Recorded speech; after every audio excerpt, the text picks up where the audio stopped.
Bueno, conjunto de los números naturales. ¿Me siguen? ¿Me están escuchando? Sí. Perfecto. A ver, ¿qué se les ocurrió decirme? Tormenta de ideas sobre este conjunto. Y yo te dije unos cuantos números. Me dijiste uno, 2, 3. A mí se me colgó en 3 y quedó 3, 3, 3, 3, 3, pero supongo que 85, 120. está. Muy bien. ¿Qué más? ¿Puede incluir el cero o no? Polémica con el cero.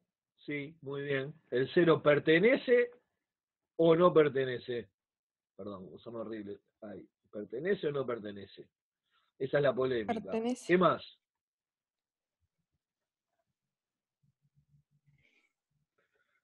Características de este conjunto. ¿Son infinitos? Infinito. Sí, podemos verlo acá para decir que esto sigue hasta más infinito, ¿no? En esto que había empezado acá. ¿Sí? ¿Algo más?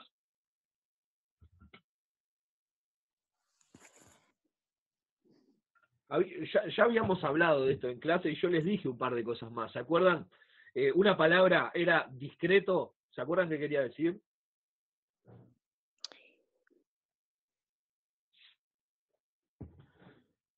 Que un conjunto sea discreto quiere decir que puedo hablar de anterior y de siguiente. ¿Sí? Sí. Si yo tengo los números naturales, por ejemplo, agarro el 2, yo puedo decir quién es el siguiente, 3, y quién es el anterior, 1, ¿verdad? 1. Y entre 2 y 3 no hay ningún natural, y entre 1 y 2 no hay ningún natural. ¿Sí? Eso pasa con los naturales, pasa con los enteros. ¿Ah? Esto quiere decir que es un conjunto discreto. Si lo tuviese que representar, no lo representaría con una recta, porque en una recta, la recta es lo contrario a discreto, la recta es densa, ¿sí? Tendría que representarlo con una recta punteada, ¿verdad? Porque ahí tengo el Profe, 1, el 2, el 3, tendría que ser así, ¿verdad? Porque otra característica. entre el 0 y el 1 no hay ningún natural, ¿sí? Entre el 1 y el 2, cuando nosotros hacemos así, y representamos así, entre el 0 y el 1, sí hay reales, hay infinitos números reales. Por eso acá nos sirve la recta. Pero cuando hablamos de números naturales, eso no sucede. Entre el 0 y el 1 no hay ninguno. Eso quiere decir que es un conjunto discreto. Y que puedo hablar de siguiente y anterior. Si hablamos del conjunto de los números reales, ¿quién es el siguiente del 1 en los reales? Y no te puedo decir porque Ah, 1-0, 1-0-0-1, 1-0-0-0-1, exacto, alguien puede 1-0-0-0-1. tirar el 1,1 y ahí le tira, bueno, pero el 1,01, el 1,01 está en el medio. Y ahí viene otro y dice, pero el 1,001 está en el medio. Y siempre va a venir uno que quiere decir, no, pero hay uno en el medio. Es O Justamente sea, infinito. porque no en es algún discreto, momento vas a obviamente. llegar al 2 redondo, pero no sabes cuándo porque es infinito el camino. Sí, mirá que igual haciendo este proceso de agregar un 0, en vez de acercarnos al 2, nos estamos acercando al 1. Fíjate los números que dijimos. 1,1, 1,01, estás más cerca del 1 que del 2. Claro. 1,001, te acercaste más al 1 y te alejaste del 2. ¿Sí? Esa Y sucesión, cada vez tengo más cerca del bueno, esto es uno de los grandes temas que vamos a ver, sucesiones de números. Me encantó esta sucesión porque después la vamos a trabajar. Dentro de 2 meses vamos a estar trabajando con esta sucesión. Haceme acordar. La de agregarle 0 y acercarnos a 1.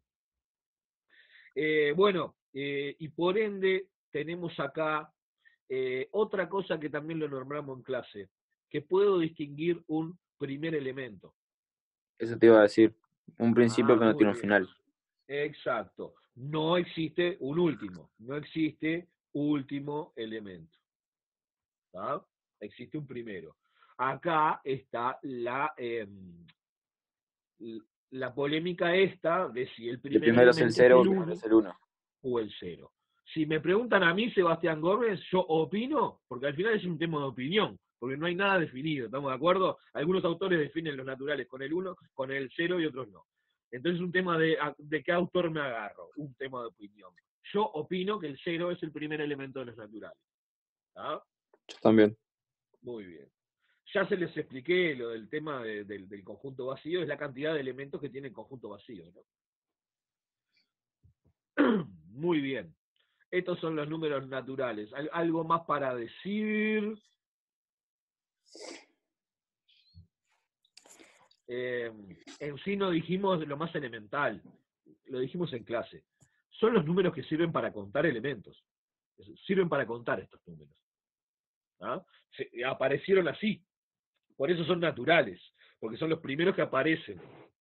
Tanto en la evolución humana, ¿sí? Desde el hombre de las cavernas, del cavernícola que tuvo que empezar a contar por alguna necesidad, aparecieron estos números antes que otros, y también en nuestras vidas son los primeros números que aparecen. No los aprendemos en la escuela, los aprendemos mucho antes en nuestra casa. ¿De cuántos añitos tenés? 2, 3, con los deditos, ¿no? Y eso nos enseña a nuestros padres, madre, abuela, hermano. Exacto, ¿no? Bien. Para que tengo anotado por acá. ¿Cómo venía la mano?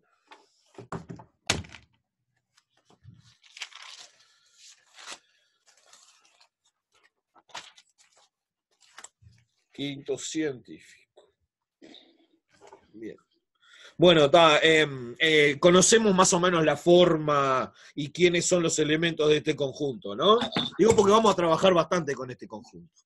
Así que esto era así, así, muy bien. No, así. Así.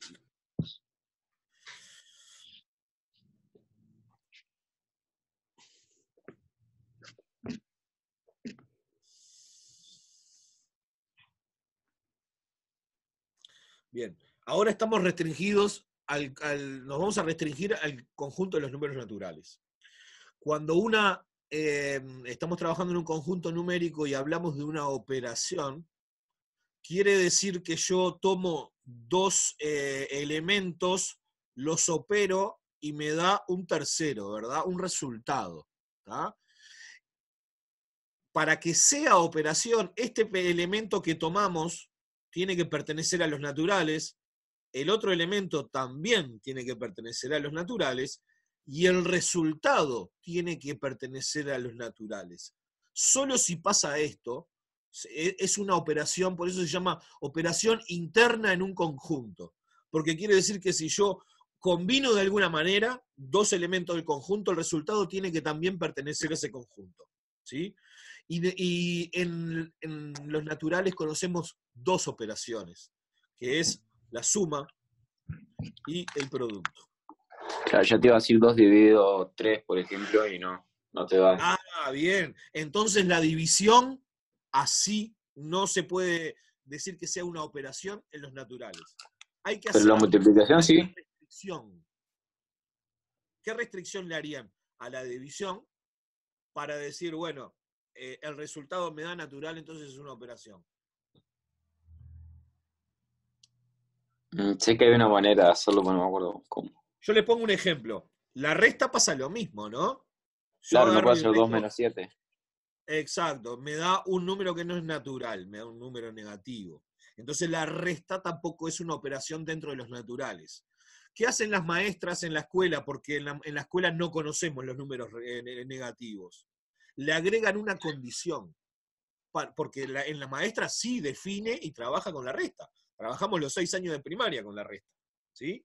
Pero le pone una condición, que el minuendo sea mayor o igual que el sustraendo, ¿no? Que lo Claro. que yo tengo sea mayor o igual de lo que tengo que sacar, porque si no me quedo con cantidad negativa y esos números no existen. Esa es la restricción que se le pone a la resta en la escuela, porque en la escuela se trabaja con los números naturales, ¿sí? Pero en la escuela yo siempre hice 7 menos 2 y no 2 menos 7. Nunca lo hice.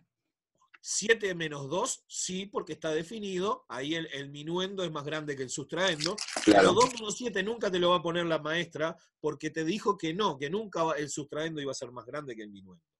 ¿Sí? Al menos en quinto sexto escuela, yo creo que ahí ya sí se hace. Ah, bueno, No me sí, acuerdo. y ya ahí empiezan a aparecer los negativos, y ahí empieza, y después entran a ciclo básico y se dan los números enteros más oficialmente, digamos, y ahí la resta desaparece como operación, porque en sí la resta es sumar el opuesto de alguien, ¿no? Entonces hablamos de suma, lo que llamamos suma y resta en primaria, en secundaria pasa a ser suma. Y restar es sumar el opuesto de. ¿Ah? Bueno, imagínense, a ver, pónganse a pensar, si a la resta le tenemos que poner esa condición para que no nos dé negativo, para que el resultado esté dentro de los naturales. A la división, ¿qué condición le deberíamos poner? Para que no Es que no sé cómo explicar que el cociente sea un número natural. el cociente sea un número natural, exacto, pero me estás diciendo que ¿Cómo para eso? que el No sé. resultado sea natural, el resultado tiene que ser natural. No sé cómo explicarme. O sea, a mí se me viene a la cabeza 10 dividido 5, ¿Qué 10 tiene que dividido pasar 2. con el resto?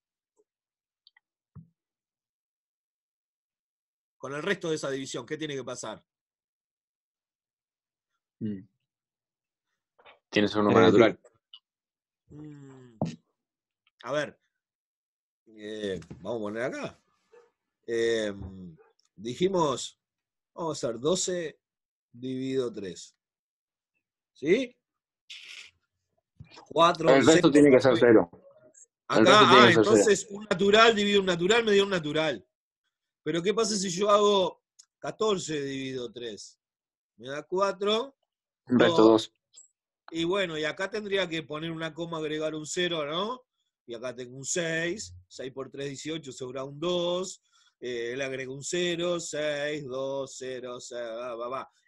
Este número, este cociente no es natural. Entonces, en sí, lo que a mí me sirve es que el resto de 0, ¿no?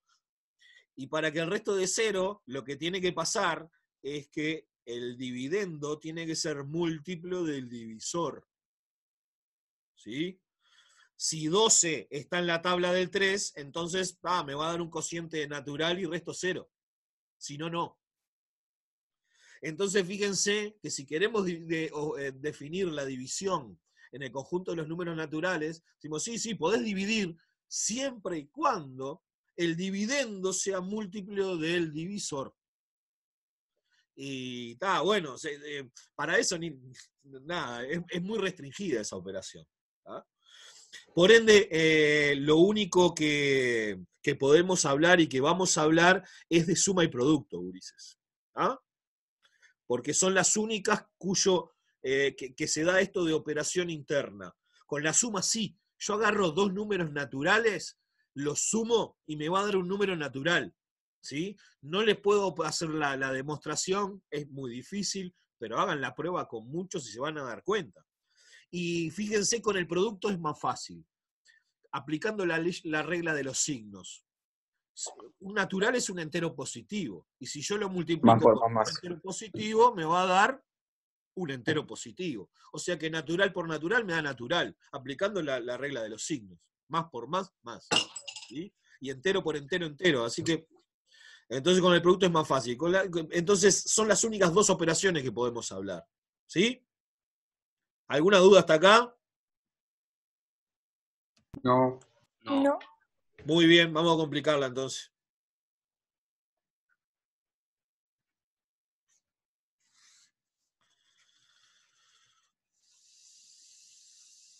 Con el producto pasa algo, ustedes ya están en quinto, pero con el producto pasa algo con su simbolito que es muy curioso, ¿no?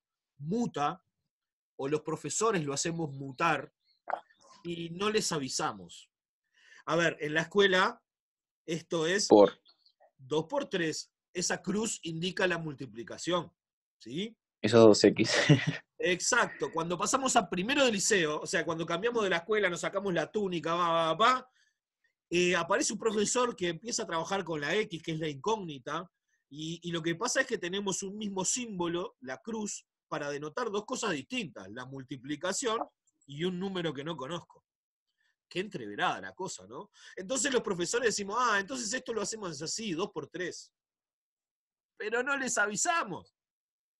Muchas veces pasa eso.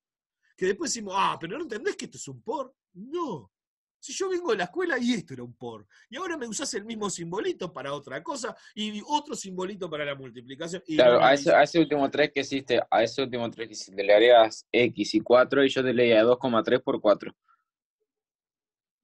X y 4. 2,3 por 4. Y bueno, 2,3 eso. por 4. Y eso es un problema nuestro de los docentes porque no les avisamos, no es un problema de ustedes. Ustedes están intentando aplicar lo que ya conocen, que esto para ustedes es multiplicar, ¿sí? Y además pasa otra cosa. Hay otra regla implícita en la matemática, que si yo tengo un número y una letra, ¿sí? No les pongo nada en el medio y se están multiplicando. Pero tampoco les avisamos, ¿sí? Y entonces después nosotros queremos que ustedes a esto, yo pongo 2b, ustedes deberían leer que eso es la multiplicación del número 2 por una cantidad desconocida b, ¿sí? Pero no les avisamos muchas de estas cosas. Entonces ahí es donde estamos mal los profes. ¿Ah? Entonces, obviamente que el signo de la cruz para el producto se terminó, se quedó en la primaria. Ahora usamos la cruz para la X y la incógnita. Así que esto ya no más, ¿sí? Entonces vamos a ver o esto o esto. ¿Tá? Cuando estamos entre dos letras o entre un número y una letra, podemos no poner nada y sabemos que se está multiplicando. O sea, 2b es 2 por b. Claro, 2 por 2 no puedes poner 22, porque ya ahí ya queda otra cosa. AB es A por B. Pero yo no puedo decir, como dijo ahí Bruno, 2 sigue siendo Agustín. 22. No podemos confundirlo. Entonces, si queremos hacer 2 por 2, ahí es necesario el punto. Ahí es necesario para no confundírmelo con el 22. ¿De acuerdo? Bueno, dicho esto, nos metemos con el producto. A ver.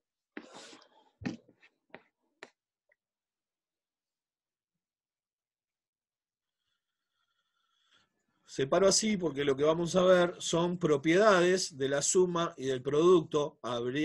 Recuerdo que estamos trabajando en el conjunto de los números naturales, ¿sí?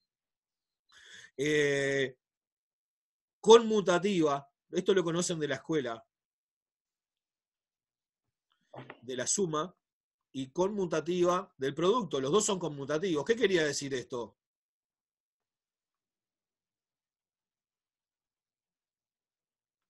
¿Qué quería decir que el la orden de suma los era factores no altera el conmutativa? producto.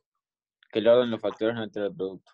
En el producto, el orden de los factores no altera el producto. Perfecto. A por B da lo mismo que B por A. ¿Sí? Esa es la propiedad conmutativa del producto. Y en la suma pasa lo mismo. A más B Más da B lo mismo. es igual a B más A. Exactamente. Acá es el orden de los factores no altera el producto. ¿Sí? Factores son quienes se multiplican. Producto es el resultado. ¿Sí? Acá en la suma, a ver si alguien me dicta el orden de los... Factores. No, factores son los que se multiplican. ¿Cómo se llaman los que se suman? ¿Sumandos? Pueden ser sumandos, sí, pero me gusta llamarle términos. Ahora que sacamos esto. Está muy bien sumándose igual, ¿eh? El orden de los términos No altera él. no altera. ¿Cómo se llama el resultado de la suma? Está trabajando, profesor. El resultado de la suma se llama suma. Claro. El resultado de la multiplicación se llama el producto. A mí me gusta llamarle producto a la operación. Así que sí, en este caso queda el orden de los términos no altera la suma. Bien. Después, ambas cumplen otra propiedad que es la asociativa. En la suma y también cumple asociativa el producto. ¿Qué quiere decir asociativa? Que si yo tengo 3 términos, da lo mismo sumar primero A y B y después sumarle C. Que sumar C, B, después hacerlo sumar C. en otro orden, ¿verdad? Puedo primero hacer B y C y a lo que me da hacerlo A. ¿verdad? Cuando tengo todo sumas, no importa el orden que haga las sumas. Ojo, que hay reglas cuando tengo operaciones combinadas. Sí. Acuérdense que las operaciones combinadas tengo que separar términos y hacer las operaciones que están primero dentro de los términos. ¿Verdad? Pero si yo tengo todo sumas, no importa en qué orden haga las sumas, el resultado va a ser lo mismo. Y lo mismo pasa con el producto, ¿no?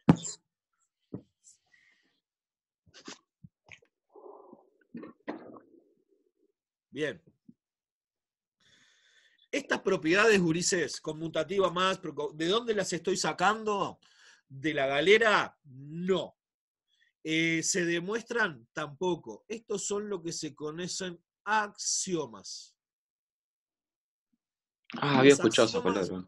Son como las bases de donde partimos todos, son los cimientos de la construcción, pero que las asumimos como verdaderas sin necesidad de demostrar.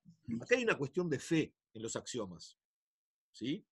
Entonces, estos son los axiomas, dicen, bueno, mira, este es el conjunto de los números naturales. En el número naturales se puede sumar, se puede multiplicar, y la suma cumple conmutativa, asociativa, y ahora vamos a ver algo más, lo mismo el producto, y de acá partimos. Y a partir de estos cimientos, y utilizándolos como verdades, como verdaderos, vamos a ir construyendo más ladrillitos y nuevos teoremas, nuevas propiedades.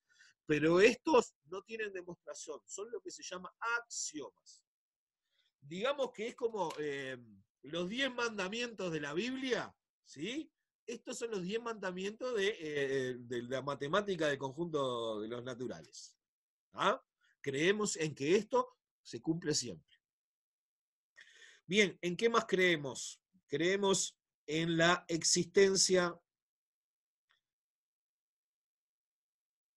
de un neutro, en la suma y existencia de neutro en el producto. ¡Ojo! Estamos de acuerdo que no es el mismo neutro para la suma que para el producto. ¿Qué querrá decir neutro?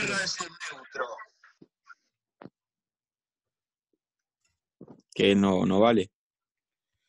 Que no vale. No sé. Que no es ni positivo ni negativo. Yo no diría no vale, que no cambia nada. ¿Sí? El elemento el elemento neutro de la suma es aquel número que al sumarse no cambia nada. ¿Cuál es? 0. Ahí va. Espera que estoy acá. A más 0 es igual a A. No cambia nada. O sea que 0 es el elemento neutro de la suma. ¿Y cuál es el elemento neutro de la multiplicación? 1. 1. A por 1 es igual a A. ¿Sí? Entonces, los dos cumplen asociativa, los dos cumplen conmutativa. En las dos operaciones hay un neutro, pero el neutro de la suma es el 0 y el neutro del producto es el 1. Hasta acá nada nuevo, ¿verdad? Todo esto lo manejan ustedes.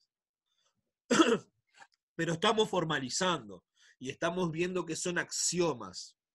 Son los 10 mandamientos nuestros. ¿Ah? Por último, yo no sé si hay alguien copiando. Yo estoy sacando capturas cada tanto. Yo estoy copiando un cuaderno. Vieron que yo me estoy automatizando en esto de grabar las clases, subirlas a YouTube y dejar el enlace. ¿Ah? Entonces, me lleva un tiempo procesar el video y subirlo a YouTube, pero al día, a los 2 días de la clase, está en la plataforma. Tanto para que vuelvan a ver la clase si quieren, o vayan a buscar un ejemplo que di, que se acuerdan, no sé qué, o para el que no se pudo conectar, que lo tenga, ¿sí?, a disposición. ¿Ah? O sea que este material va a quedar en la plataforma. Bueno, voy a borrar, pero lo de las capturas cada tanto está muy bien, ¿eh? Avísenme si quieren que antes de que borre. Bueno, decíamos que hay una propiedad más. Que sería absorbente, puede ser. ¡Ah, qué buena esa! ¿En qué operación?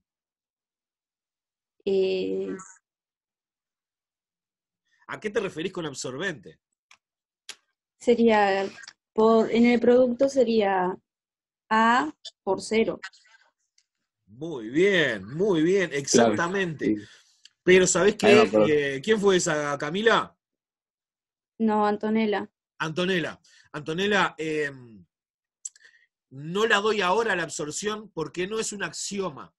Es una de las propiedades que se derivan de los axiomas. Es como un par de hiladas de ladrillo más arriba. ¿Sí? Entonces todavía no la vemos, no es parte de estos axiomas. Pero está muy bien. La propiedad de absorción, además eso se da solo en el producto. Quiere decir que hay un elemento que es el 0, que absorbe, que transforma en 0 a cualquier número. Eso de que cualquier número por 0 da 0. ¿Sí? En la suma no existe un número que absorba, ¿verdad? No hay ningún número que absorba. Hay un neutro, pero no hay un número que absorba, como en el producto. Está muy bien, pero eso, todavía no es de las propiedades de ahora. ¿Alguien más iba a decir la mano? Sebastián estaba con la mano levantada, a ver. No, era para seguir con lo que dijo la compañera, pero yo termino lo que había dicho. Perfecto. Antes de seguir con esas otras propiedades, está la propiedad cancelativa, está la propiedad... Bueno, hay varias propiedades que las vamos a ir viendo. Pero una que si seguimos en los axiomas, ¿sí? Ya vimos suma, producto, las dos metían conmutativa, asociativa y existencia de neutro. ¿Tá? En la suma era el 0 y en el producto era el 1. La otra propiedad que vamos a derivar de los axiomas es la distributiva. Distributiva, esa misma. Esta es la que dice que si yo tengo A por B más C, es lo mismo que hacer A por B sumado a A por C. La utilizan muchísimo ustedes, esta es una de las propiedades que más se saben, que más les encanta poner, además ustedes esto de acá. Hay muchos que no se quedan tranquilos hasta que hacen las rayitas, están muy bien, ¿sí? Bueno, ¿de dónde sale la distributiva? ¿Alguien la demostró? No, es parte de un axioma, es parte de nuestras creencias. Ojo, sigue siendo tan creencia que todavía nadie encontró ningún par de números que no cumplan ninguna de estas, ¿no? Además, es que yo creo que no se van a encontrar. No sé. Yo creo que no se van a encontrar porque, por ejemplo, si esa propiedad tú confirmas que se cumple del 1 al 10, ya está. Porque después lo que va a hacer es sumar esos números entre sí y va a ser lo mismo. Algunas propiedades pueden tener esa herencia y otras no, ¿eh? Eso depende de otras cosas. No, lo que decíamos entonces de los axiomas es que sí, estamos como haciendo fe en que se cumplen estas propiedades iniciales. Nadie encontró, obviamente, contraejemplos, pero además, más allá de que se los esté vendiendo como una religión y una cuestión de fe, la matemática sí es rigurosa, formal, estructurada y se basa en la lógica. Entonces, los axiomas tienen que cumplir una cantidad bastante exigente de requisitos para poder ser axiomas. O sea, para que nosotros creamos en que existe la suma, el producto, que cumplen los dos conmutativa, que cumplen los dos asociativa, que en los dos existe un neutro y que además se cumple la distributiva, para que nosotros creamos en eso, primero estas propiedades tuvieron que cumplir una cantidad de condiciones de lógica interna tan saladas, tan densas y tan difíciles, que si es como que dijeran, bueno, si cumplen todas esas condiciones, la verdad que vale la pena creer en esto. Es algo así. ¿Ah? Entonces no es que aparecieron estas propiedades en una piedra, en no sé dónde, en una excavación arqueológica, y entonces todos empezamos a creer en ellas. ¿Sí? Entonces, si bien no se demuestran estas propiedades, porque son axiomas, cumplen una cantidad excesiva, les diría yo, de requisitos de lógica interna para poder ser axioma. Entonces son confiables.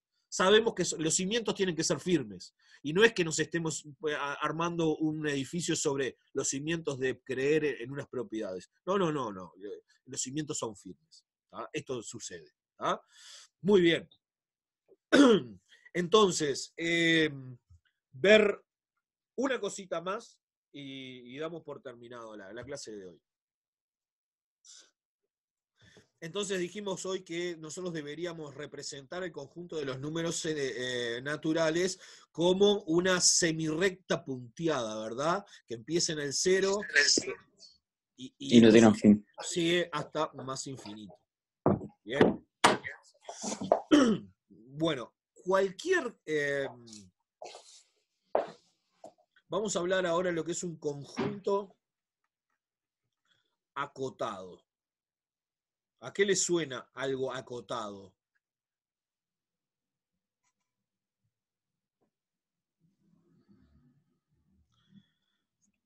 Que se acorta.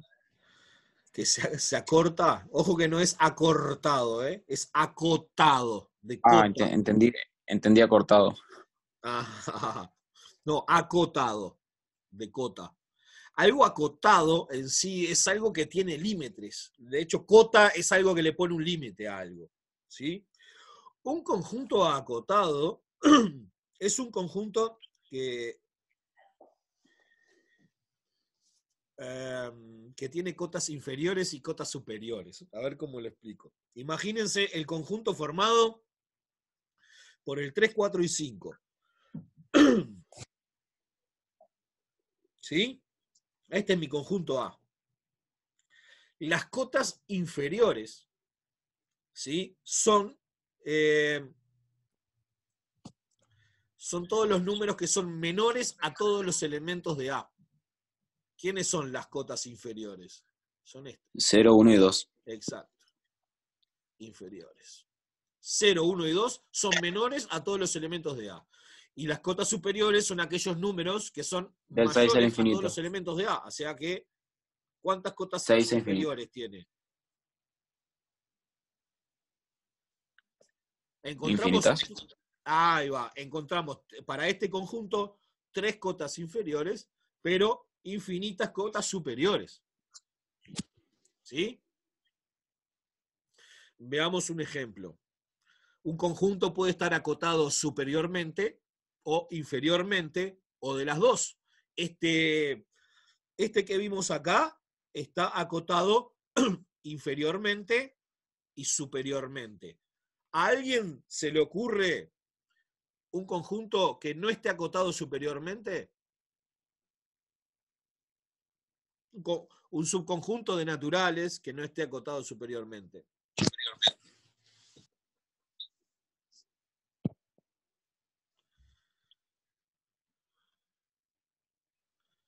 No.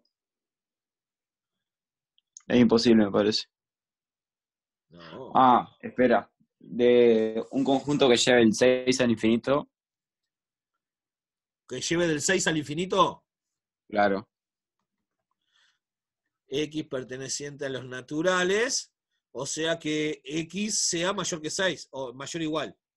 ¿No? X Mayor igual que 6, claro. Perfecto.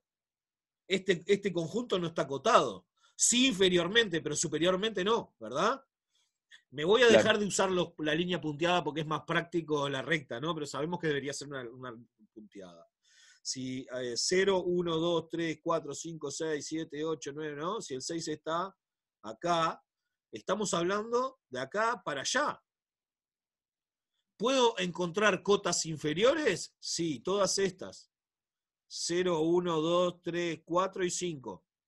¿Puedo encontrar cotas superiores? No. No. Exacto. ¿Ah? Entonces, esto es un conjunto acotado inferiormente solamente. ¿Ah? El otro que yo puse, ¿qué quiere decir esto? El conjunto de los números naturales, y esto ¿alguien sabe? Que es igual a 2, solamente 2. Y el puntito que tiene arriba del 2, ¿qué querrá decir? ¿No será múltiplo de 2? Exacto. El puntito arriba quiere decir que es Ah, múltiplo de 2. entiendo. ¿Sí? Fíjense que este es 4, 6, 8. Sí, sí. esto es un conjunto infinito que no está acotado superiormente.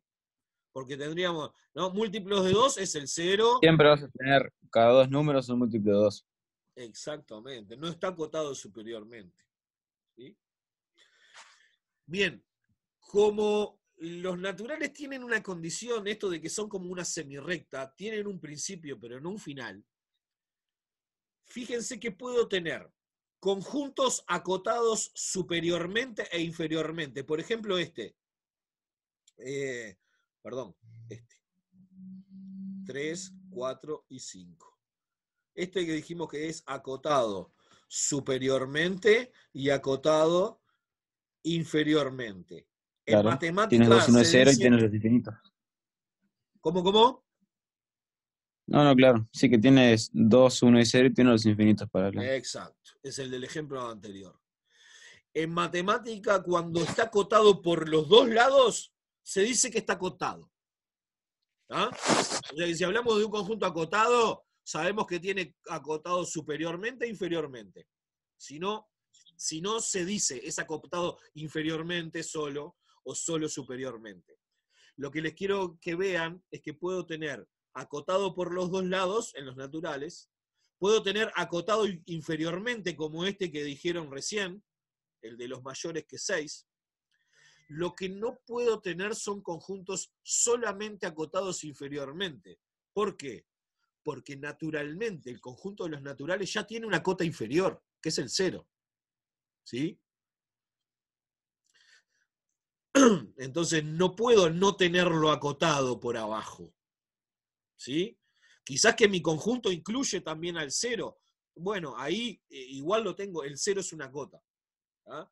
Entonces, en los naturales podemos tener conjuntos acotados, que quiere decir acotados por los dos lados, o solamente acotados inferiormente y no superiormente. ¿Ah? Este que se va a más infinito, por ejemplo. ¿Ah?